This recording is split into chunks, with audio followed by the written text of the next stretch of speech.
আসসালামু আলাইকুম। আজকে আমি আপনাদের সাথে শেয়ার করব স্পেশাল বাইম মাছ ভুনা।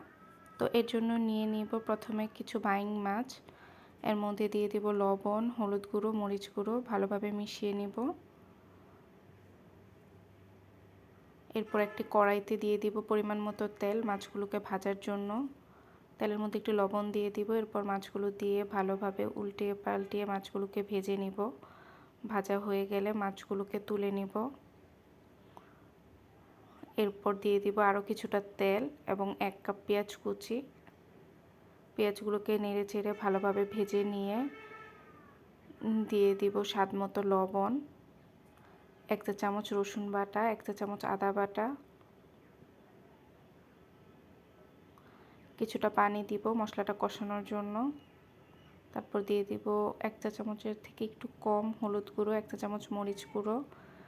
মশলাটা নেড়ে চেড়ে মিশিয়ে ঢাকনা দিয়ে ঢেকে ভালোভাবে কষিয়ে নিব। কষানো হয়ে গেলে দিয়ে দিব কাঁচামরিচ ফালি। এরপর দিয়ে দিব 1 কাপ পরিমাণ পানি। পানি দিয়ে মশলার সাথে ভালোভাবে মিশিয়ে নিব। তারপর ঢাকনা দিয়ে ঢেকে কিছুক্ষণ পর ঢাকনা তুলে মাছগুলোকে দিয়ে দিব। এরপর আবার ঢাকনা দিয়ে ঢেকে দিব। এভাবে ঢেকে বেশ কিছুক্ষণ রান্না করে নিব। পানিটা যখন কমে ভুনা ভুনা হয়ে আসবে তখন একটু পরিমাণে টেস্টিং সল্ট এবং সামান্য শাহি গরম মশলার গুঁড়া এবং ধনেপাতা কুচি দিয়ে ভালোভাবে মিশিয়ে নিব। এই তো হয়ে গেল আমার স্পেশালভাবে রান্না করা বাইম মাছ ভুনা।